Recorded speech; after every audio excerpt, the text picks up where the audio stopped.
तो यहाँ पर हमारे पास अब प्रकाश के अपवर्तन से संबंधित कुछ घटनाएं हैं जिसको देख लेना तुम्हारे लिए बहुत ही ज्यादा जरूरी है, और तुम्हारे एग्जाम में कई बार इस तरह के प्रश्न पूछे भी जाते हैं। और कुल मिला के हमारे पास 4 प्रश्न है, 4 कॉन्सेप्ट है यहाँ पर। अगर एक बार तुम समझ जाते हो तो इस तरह के जितने भी प्रश्न आते हैं इजिली तुम यहाँ पर कर पाओगे। कॉन्सेप्ट बस बिल्कुल सेम है, प्रकाश का अपवर्तन, बिल्कुल उसी पर सारा का सारा यहाँ पर जो बात है वो हम समझने वाले। आओ जरा देखिए क्या है। पहला हमारा है कि तालाब की आभासी गहराई, ये क्या होता है। देखो, जब तालाब या कुआं में जाओगे और जो जमीन दिखता है हमारा, वो जितना गहरा होता है उससे कम दिखाई पड़ता है। इसका कारण क्या है ये समझने वाले हैं। दूसरा हमारा है कि जब हम पेंसिल को आधा पानी में डुबाते हैं किसी गिलास में, तो पेंसिल थोड़ा सा मुड़ी हुई या टूटी हुई प्रतीत होती है, ऐसा क्यों होता है। तीसरा बात है कि जब कोई मछली मारने के लिए, है ना, नदी में जाता है तो मछली को नहीं मार पाता है, ऐसा क्यों होता है। और चौथा कारण है कि अगर हम पानी में सिक्का रखते हैं किसी गिलास में, तो सिक्का थोड़ा सा ऊपर उठा हुआ प्रतीत होता है अपनी वास्तविक स्थिति से, ऐसा क्यों होता है। इन सारी बातों के बारे में यहाँ पर हम लोग डिस्कस करने वाले हैं। ठीक है, आगे बढ़े, आ जाओ जी। सबसे पहला प्रश्न है तालाब की आभासी गहराई, है ना। तालाब गहरा कम क्यों प्रतीत होता है, तो इसका कारण क्या है, प्रकाश का अपवर्तन। देखना जरा, हमने क्या कहा था, हमने कहा था कि बाबू ये देखना जरा ध्यान से, ये हमारा ग्लास स्लेब है, इसमें अपवर्तन को हमने देखा था। प्रकाश यदि ये हवा है, हवा है हमारा विरल माध्यम, ये हमारा हो गया सघन माध्यम, और ये हमारा फिर से हवा है, हवा हो गया हमारा विरल माध्यम। ये हवा है, ये कांच है, और ये हमारा है फिर से हवा। ध्यान से देखना क्या कह रहे हैं। पहली बार ये हमारा अभिलंब है, पहले ही ले लिया क्योंकि यहाँ पर डायग्राम बनाने में सुविधा होती है। ये आ गया तुम्हारा आपतित किरण, ये आ गया अपवर्तित किरण। देखो, जैसे ही प्रकाश विरल माध्यम से सघन माध्यम में जाती है तो यह अभिलंब की ओर मुड़ती है। प्रकाश को सीधा जाना चाहिए था, बट ये इधर मुड़ा, किधर मुड़ा, अभिलंब की ओर।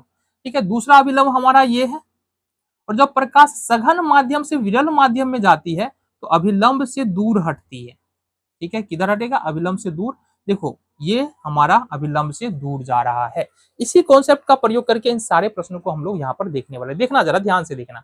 तो ये हमारा, ये है तालाब की तली, है ना, सतह है, तालाब का सतह है, गहराई सबसे नीचे का सतह है। अब इस सतह से एक प्रकाश की किरण हमारा ओ बी निकला। अब चूंकि ये जो है ना जल है, क्या है, जल है, और यहाँ पर क्या है हमारे पास, हवा है। अब एक प्रकाश की किरण ए बी है, जो जैसे ही सतह को पार करती है तो यहाँ पर प्रकाश का अपवर्तन होता है। और अपवर्तन के कारण होता क्या है, चूंकि प्रकाश, ये जल जो है हमारा सघन माध्यम है, और ये हमारा हवा विरल माध्यम है। तो यहाँ से सघन माध्यम से विरल माध्यम, देखो सघन माध्यम से अगर विरल माध्यम में जा रहा है तो अभिलंब से दूर हट रहा है, मतलब देखो इससे दूर हटा, थोड़ा सा दूर हटा, चलो बहुत बढ़िया। इसी प्रकार से दूसरा प्रकाश की किरण देखो, जो कि हमारा है A B C D E. दूसरा प्रकाश किरण हमारा ए ई है।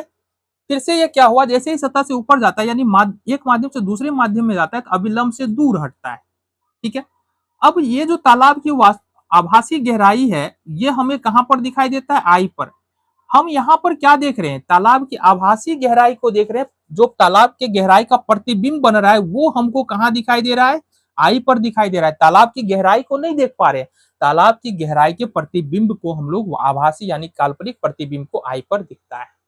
इस वजह से क्या होता है, यहाँ पर तालाब की हमको गहराई कम मालूम होती है।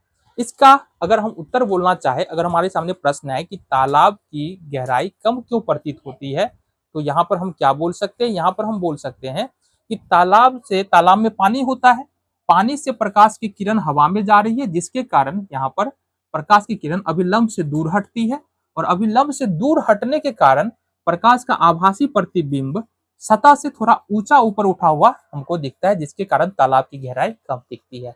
दूसरे प्रश्न की ओर चलेंगे, पेंसिल वाले प्रश्न पे। पेंसिल को अगर हम आधे गिलास पानी में डाल दे तो पेंसिल मुड़ी हुई क्यों प्रतीत होती है, या पेंसिल टेढ़ा या टूटा हुआ क्यों लगता है। इसका भी सेम उत्तर है। देखो यहां से, ये जल है, ये है हमारा सघन माध्यम, और ये हमारा हवा है, हवा है हमारा विरल माध्यम। तो जाहिर सी बात है, यहाँ पर जो प्रकाश जा रही है पेंसिल से टकराने के बाद, वो सघन माध्यम से विरल माध्यम में जा रही है। पहला प्रकाश किरण यहाँ पर है एओ, ठीक है, क्या है, एओ आपतित किरण है। और यहाँ पर अपवर्तन के बाद ओसी प्रकाश किरण, देखना जरा, अभिलंब से दूर मुड़ रही है, दूर जा रही है, ये अभिलंब से दूर जा रही है। दूसरा प्रकाश किरण हमारा ए बी है और ये भी अभिलंब से दूर जा रही है, जिसके कारण होता क्या है कि हमारा एक काल्पनिक प्रतिबिंब यानी कि आभासी प्रतिबिंब आई पर इसका पेंसिल का इस नीचे वाले भाग का आभासी प्रतिबिंब हमको आई पर यहाँ पर दिखाई दे रहा है। इस वजह से हम क्या बोलते हैं कि ये पेंसिल टेढ़ा है, टूटा है या मुड़ा हुआ है।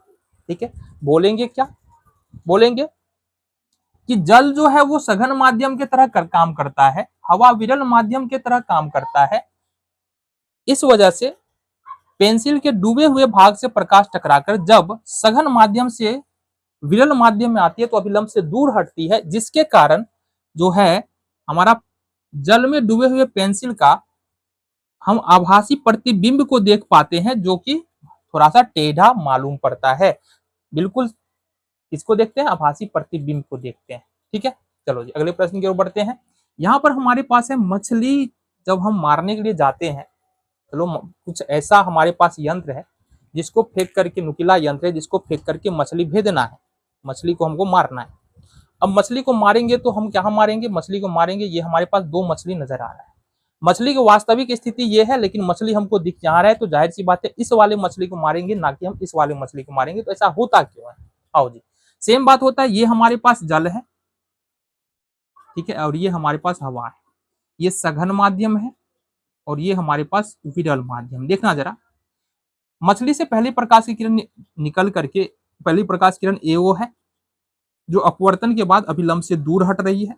दूसरी प्रकाश की किरण एडी है जो अपवर्तन के बाद अभिलंब से दूर हट रही है, और इस वजह से जो इसका आभासी प्रतिबिंब है वो आई पर प्रतीत होता है। अब यहाँ पर हम मछली का प्रतिबिंब देख रहे हैं आभासी, ना कि हम मछली को देख रहे हैं। तो इसका उत्तर क्या बोलेंगे, मछली से आने वाली प्रकाश की किरण सघन माध्यम से विरल माध्यम में आ रही है, जिसके कारण वह अभिलंब से दूर हटती है, और इस वजह से मछली को ना देख करके हम मछली का आभासी प्रतिबिंब देखते हैं, जिस वजह से जब हम मछली को हिट करते हैं, मछली को मारते हैं, तो मछली को नहीं लगता है, मछली यहाँ पर बच जाता है।